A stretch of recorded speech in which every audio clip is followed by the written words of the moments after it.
Hi everyone, Mistress Harley here. I hope you're having another sexy day. I know I am because I'm always having a sexy day. So, today's topic is bimbofication. And if you're not familiar with the fetish of bimbofication, you can probably deduce from the root word bimbo that it has something to do with bimbos. Now, this is a fetish that largely revolves around making a female identifying person look hyper feminine, but bimbofication isn't what you think. It's not just about male fantasies and idealized femininity.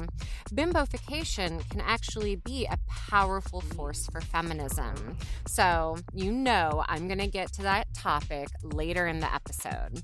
But I always like to start with sex in the news, because if you're anything like me, you wake up and you scroll your news feeds and see what interesting things are going on in the world.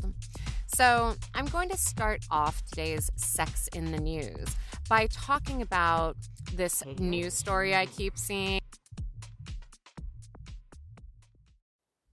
And if you're kinky or into the chastity fetish, you've probably seen some variation of this news story too. It has to do with the cellmate chastity device.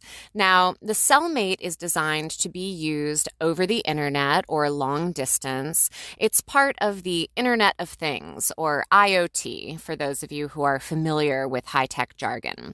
So the idea is you lock this chastity device on you, and it's connected to the internet, and a person at any other location that you allow access to your device can lock or unlock your device at their will.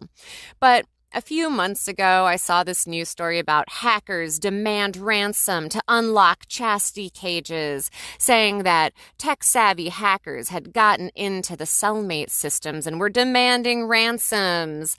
But my personal experience with the cellmate chastity device, and having used the cellmate chastity device on my submissives, is that first of all, if someone takes over, I'm using air quotes, takes over your chastity device, you probably wanted them to. But really, the cellmate is such an inferior product that I have a hard time believing these stories. I think that perhaps, in my opinion, these stories are actually being propagated by the cellmate company to create press around how inescapable their chastity cages are. But I have some personal experience with the cellmate. I've used it on many of my slaves long distance, and really the app doesn't connect to the device or loses connectivity often, and sometimes it locks or unlocks itself, just like restarting your computer happens, sometimes without your consent. And ultimately, a lot of my slaves have had problems keeping this device on. It's kind of bulky. The Bluetooth IoT part is like as big as a remote control for your television. It's not as small and slick as like an SD card. So ultimately, most of my slaves have had an incredibly difficult time keeping the device on. And ultimately, there is a thinner metal part of the device, or maybe it's plastic. I haven't actually worn one, being that I don't have the parts, but my guess is you can have that metal or plastic piece cut through by a EMT person. If you went to the emergency room and said, "I need this off of me," they would be able to cut it off you. And so this idea that hackers are ransoming chastity cages seems a little bit suspicious to me. This is all alleged. I have no facts. This is just my opinion based on my own experience with these cellmate cages. So in October of 2020, I started seeing these stories that the app-controlled cellmate chastity cages were being remotely locked by hackers and getting messages saying, "Your cock is mine now," and demanding hundreds of dollars worth of Bitcoin to unlock the device. They probably got the idea from me. That's shockingly similar to the kinds of chastity play that I do. But now there are some rumors that the company, which is QIUI, is going to be releasing a second version of this notorious chastity cage. And so do you see how these stories seem to kind of be promotion? They seem to be shocking stories about hackers and chastity cages, but really it's a release notice saying we're making a version 2. And so there seems to be some rumors that there are new chastity cages by the Cellmate company, and that perhaps they will include electrostim with the ability to shock the cocks as well as lock the cocks. And I'm fully behind this technology, but they haven't said they're going to make any security improvements considering they've been hacked. And really, I think that this is just like Apple. New spooky leak of the new iPhone. They just want you to click on it to know they're releasing a new thing. So I'm really hoping that they are, and that the next version of this chastity device is actually better, because I'm just dying to have better long-distance chastity devices. So far, the only thing I found that works really, really well from long distance is a lockbox that I can lock your keys in. That way, if someone has a device locked on them, I can send them this lock with my phone already set up to be able to lock or unlock the box. And I put your chastity keys in there, or you put them in there, and then I know you can't get those keys out unless I allow you to. And there is a sensor on the box, so if you force it open, then I would know that as well. But most importantly, it's just about how we can integrate sex even more into our play. And really, anything that allows for long distance control is the most fun. Knowing that you could give your chastity keys to me, a world famous dominatrix, or your girlfriend or boyfriend, or pretty much anyone you want, that's a very exciting advancement in technology. Just like so many of the distance dog toys that have become popular recently, where you can put your doggy on a doggy cam and give him doggy treats from far away while you're watching him. It's all about bringing these technologies to the fun and kinky play that we enjoy. So I really hope that this next version of the Cellmate is good, because I just cannot handle how bad the technology has been so far.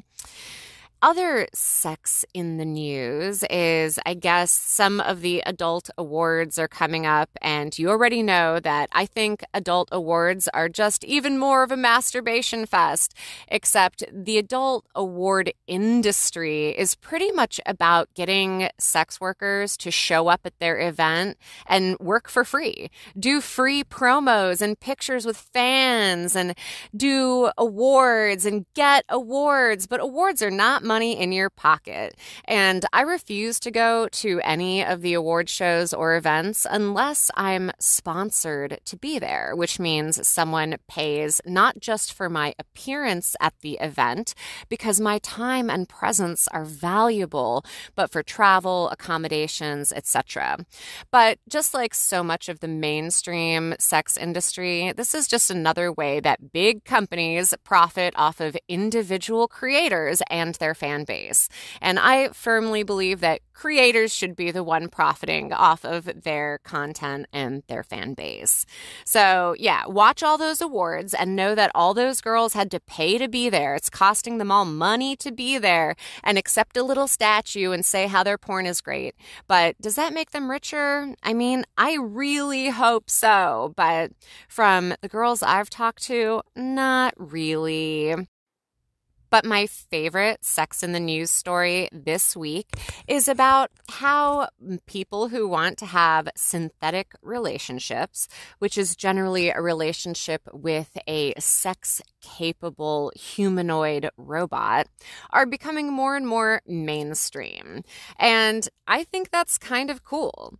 I'm sure you're familiar with sex dolls like real dolls, and I've seen more than one TV show like My Strange Addiction featuring people that are in what they would call romantic relationships with inanimate or semi-animate sex dolls.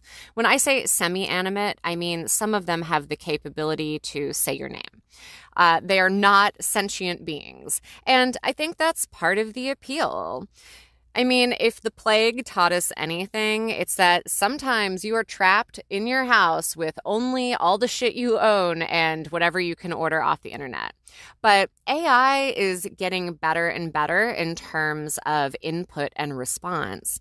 And it seems that the sex doll industry is getting more advanced with their designs as well. And humanoid robots are totally an accepted and fetishized idea in the mainstream. I can point to so many instances in pop culture where this idea of a human having a relationship with a synthetic, computerized being is pretty normalized. There's that movie Weird Science from the 80s where the two nerds program their perfect woman and a freak accident brings her to life. There's that episode of Star Trek The Next Generation where Geordi LaForge is genuinely trying to solve an engine problem, and he's like, "Computer, synthesize Leah Brahm, this engineer that I would really need to talk to solve this problem." And then while solving the problem, he falls in love with her. But she is not the real her. She is actually a computer-generated hologram that later we learn is nothing like the real Leah Brahm, who's kind of a bitch. But I can't blame her. Women in science kind of have to be bitchy just so people take them seriously. I remember that from when I worked in the tech industry. So all that to say, it seems that more and more people are not just interested in having sex robots, but relationships with artificial intelligent humanoid robots. And if you remember Star Trek The Next Generation, Data is programmed to be fully functional in a variety of methods and approaches to sexuality. And we've all imagined what it would be like to be able to program the perfect partner. Luckily, because I'm a dominatrix, I can program my partners to do exactly what I want. And just like a phone you don't like, if they don't do what I want, I throw them away and get a new one until I find one that I can customize to meet my needs. So you can get a sex robot. That's probably the easiest and most direct method, especially if you have creepy fetishes that no one will put up with, but you can do to a sex robot. Then, yeah, maybe having a synthetic relationship is the way to go. Imagine a woman who's hot and willing to blow you whenever you want and never yells at you about spending too much time with your friends or spending too much time on the phone or spending too much time with porn. Ultimately, it's like you could create a partner that would never bitch at you. So be a dom or have a relationship with a robot. I guess those are your two choices. I had a chatbot on my site for a long time that would just generate responses based on input that I had already pre-programmed. And those responses were basically 99% of the time, "Fuck you, pay me."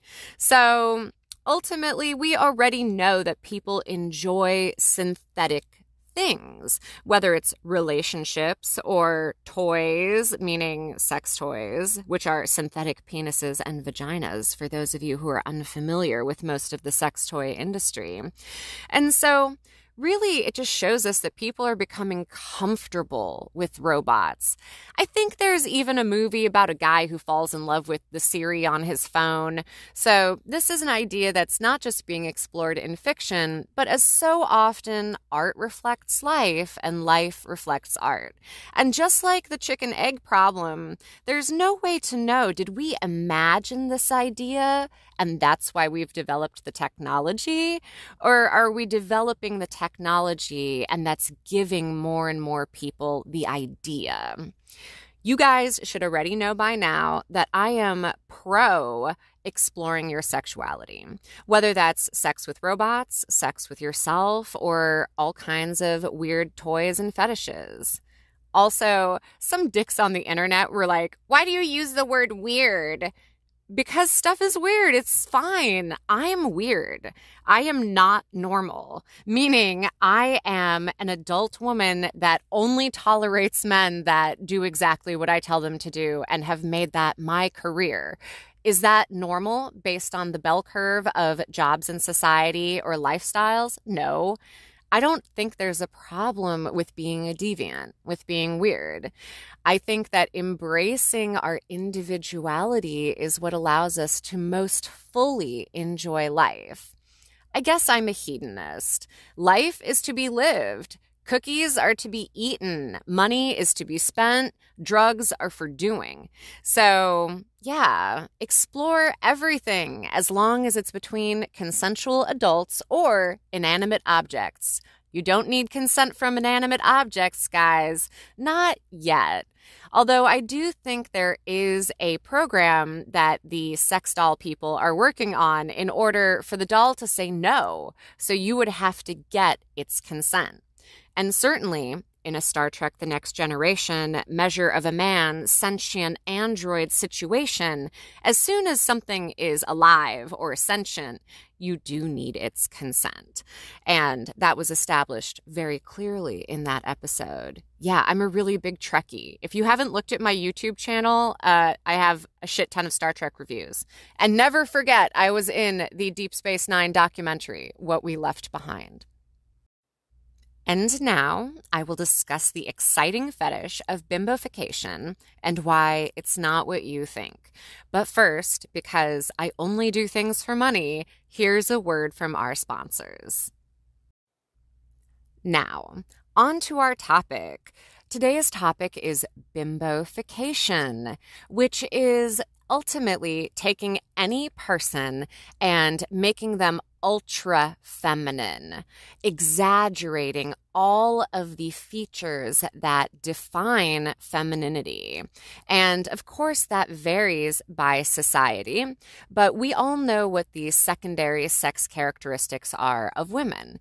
Generally, big breasts, big hips, big booty, long legs, skinny waist, symmetrical features. And in Western society, that look is generally referred to as the Barbie look. So blonde hair, lots of makeup, lots of pink, Barbie dream house. But bimbofication is all about seeing how much you can exaggerate those feminine features. In a world where we acknowledge, and I certainly do, that gender is not a binary, everything is on a spectrum. So I know people who are kind of right in the middle and generally consider themselves queer gender or agender, who don't do things that are feminine or masculine. They don't do them for those reasons. They might dress however they want. They might date whoever they want. They might look however they want, ultimately rejecting gender norms. And that's totally cool. Obviously, I fall on the feminine end of the spectrum, meaning that I do things that exaggerate my femininity. I have breast implants to make my breasts even bigger. I get my nails done to make my nails look longer. And of course, these are things that in the society I live in signal traditional ultra feminine, hyper feminine. I wear clothes that some people might consider risque, short skirts, high heels. I only buy tops that have a plunging neckline. So I like to exaggerate my femininity. I think it was maybe RuPaul who said, "We are born naked and everything else is drag." And I do agree with that statement. Once everyone takes off their clothes, the male and female differences are really limited to genitalia and secondary sex characteristics. Pretty much every society uses some kind of decoration or clothing or adornment like jewelry to delineate between the sexes, whether that's because the society has distinct roles for genders or to simply flag. And when I say flag, I mean flagging, like the gay community uses. If you're not familiar with flagging or the hanky code, it's a way to indicate to somebody that you are into something and that you're looking for someone who's into what you're into. And so the hanky code has been used for a long time, and especially in the past when gay people were terribly stigmatized and always trying to find ways to hook up with each other, but on the sly, because you might get hurt or attacked if someone who wasn't gay realized that you were gay and trying to hook up with someone. So the hanky code is a long-standing tradition of the LGBT community.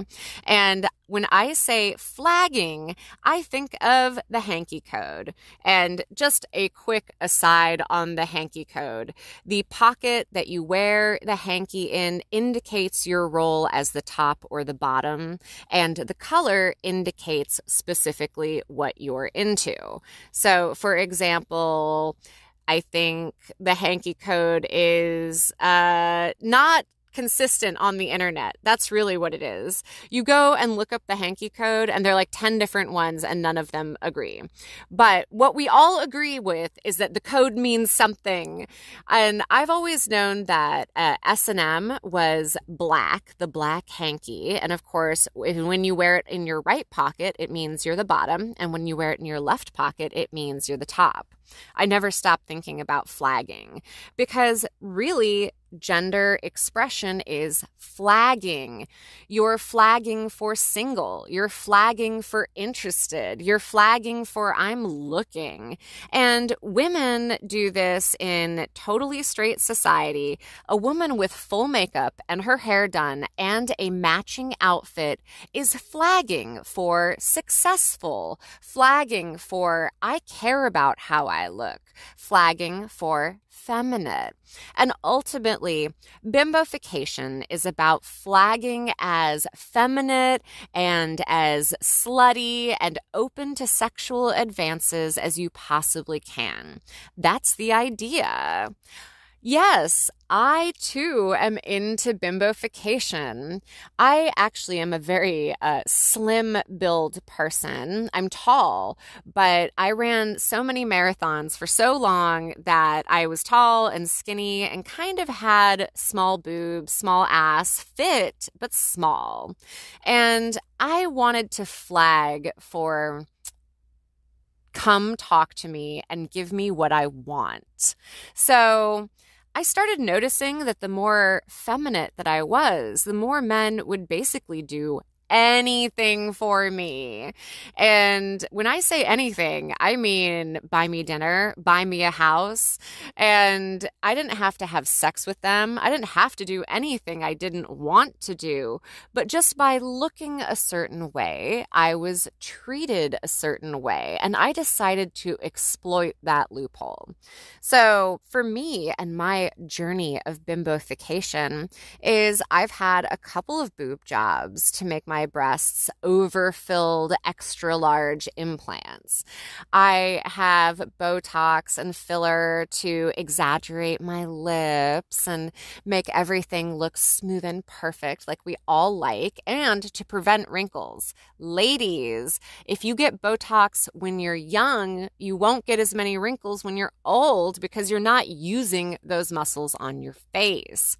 So, what other plastic surgeries do I like? I don't know. Like just anything to make you look hotter, available, and sexy. And you can use that power for evil, ladies. And that's why I say that bimbofication is not what you think.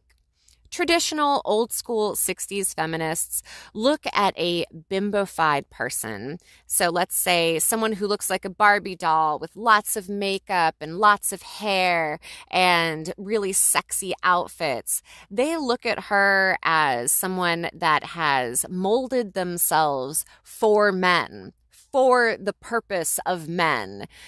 She is doing to her body and her looks what men want her to do. And I hate this approach. And honestly, this is just old feminism. I'm sorry, old feminists. Thank you for paving the way for women to be able to vote and wear what we want and be able to get divorced. Thank you. But in a free society, a woman can look however she wants to look for whatever purpose she wants to look. I think about bimbofication as using the patriarchy against the patriarchy. So if this is what men want women to look like, oh yeah, I'll look exactly like that. And then I will rob you blind. I will use it to make me rich because I see bimbofication as an exploit. I know that if a guy's dick gets hard, his brain gets dumb, as you might remember from one of my songs on my first album, Tech Dom, Financial Domination, on all the streaming places.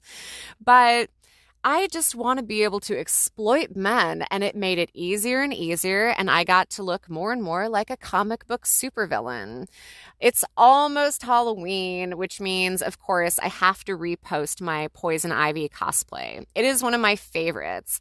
Plus, it goes with my tattoos. I've got those vines on my right leg, and I've got all these nature themes, like my wings made of feathers and flowers on my back. So, Poison Ivy is one of my favorite cosplays. But you guys, I'm doing 7 of 9 from Star Trek Voyager cosplay this year. I already have all my costume pieces and I'm so excited because you guys know by now I am such a geek and I do like doing cosplay, but I think Halloween is officially cosplay season. Oh, yes, and Halloween starts in September now. If the asshole Christians get all of November and December for fucking Christmas, then I get Halloween September, October, November, and instead of a Christmas tree, I think I'm going to get one of those 12-foot skeletons. So, yeah, happy Halloween. 'Tis the season. Deal with it. But really, the last thing I have to say about bimbofication is that, yes, it is about altering yourself to look a specific way, to adhere to a specific aesthetic, just like being goth. And I was goth in high school. I feel like I'm still goth in my heart. And really, aren't we allowed as women to do whatever we want with our bodies, even make it adhere to a specific beauty standard? I find that the women that hate the bimbo beauty standard are women who can't adhere to it. They are resentful of it, usually because they're fat. Sorry, fat girls, but I wouldn't care if you didn't rail on why like bimbos are so pathetic and they just do what men want and she looks like a whore and all the slut shaming. I once had a girlfriend say, what do you think that woman looks like? She looks like such a whore. And I said, that woman is driving a Mercedes and has $10,000 plastic surgery boobs and a $10,000 Botox face. So I think she looks rich. So That's my revenge on the patriarchy, using their own weapons against them. Maybe I'm taking back the bimbo aesthetic. No, bimbo meant vapid in the past. Like, oh, she doesn't have two thoughts in her brain because she's such a bimbo. But really, bimbo just means you look a certain way, you like looking that way, and like me, you can have a master's degree or another form of graduate degree or status or a high job. Being a bimbo is only demeaning if, like Eleanor Roosevelt said, you allow it to be. No one can hurt your feelings without your permission, I believe is what she said. But ultimately, no one can define what your look says about you. I love being a contradiction. I love that when people look at me and see that I am tattooed from my face to my feet and that I have huge double K boobs, they immediately dismiss me as some kind of vapid moron. And then I enjoy the process of correcting them and telling them about my various degrees, my areas of specialization and expertise, and how I used all of those things to make myself successful, independent, and a millionaire. So, yeah, look however you want to look, do what you want to do, fuck how you want to fuck. Ultimately, that's the kind of freedom I stand for. And that's why I'm a bimbo, and so should you. Now, as always, I do have some fun and exciting listener mail. You pervs can also send me a message and be featured on listener mail. Just go to mistressharley.com/podcast and click the button that says message. When you click the message button, the computer will ask for access to your microphone. Then you can record a message and send it to me. So you can ask me your questions on bimbofication or any other fetish. You can even ask me rude and personal questions, and maybe I'll answer them just for the content. So let's hear what our first caller has to say. Oh yeah, Mistress Harley. You watch pro wrestling? Thank you for the ghost of Randy the Macho Man Savage for asking me that question. If you follow me on Twitter at TechDom, then you know that I watch pro wrestling. I fucking love pro wrestling. I watch all pro wrestling.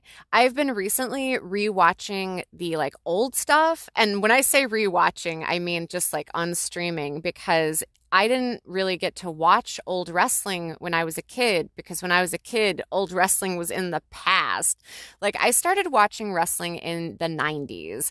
And when I say the 90s, China, Triple H, Jeff Hardy, Matt Hardy, and Rob Van Dam.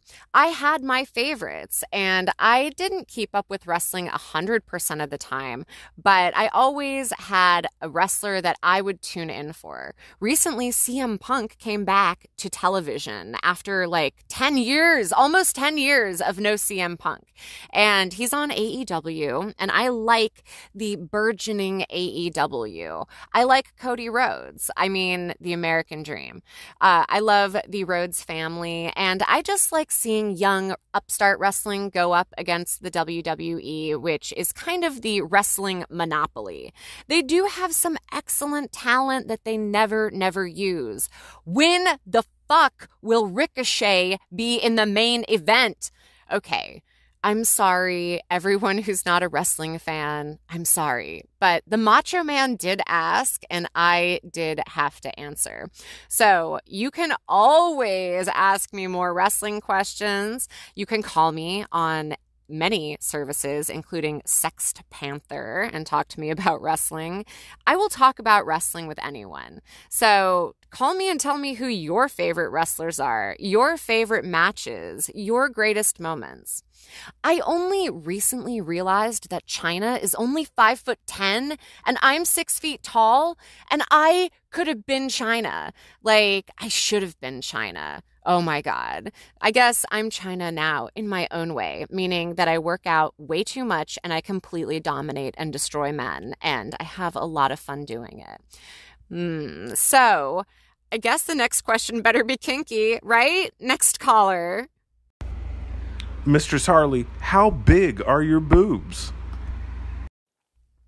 All your rude questions answered because I'm being paid to be here. So, as I mentioned earlier, my boobs are 32 double K, but that also is with my 2000cc implants.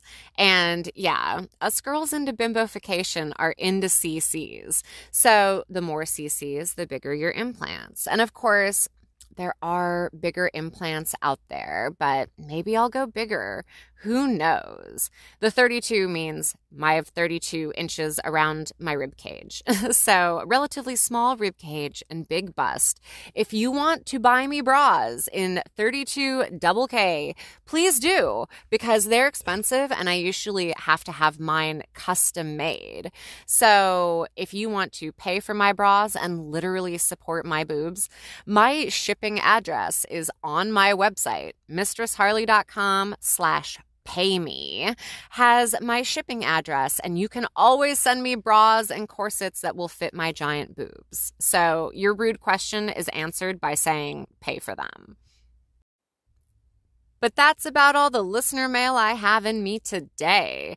As always, if you want to be a part of listener mail, you can send your messages on mistressharley.com/podcast and click the send a message button. On mistressharley.com, you can find links to everything. My Twitter, which is at TechDom, Instagram, my YouTube, which is YouTube/Mistress Harley. Watch all of my Star Trek and wrestling rants. And of course, I'm fucking everywhere. My music is on TikTok. Use my music in your next TikTok video. So really, there's no excuse to not be consuming my content all the time. I'll see you next time on the Sexuality and Fetish Podcast with Mistress Harley.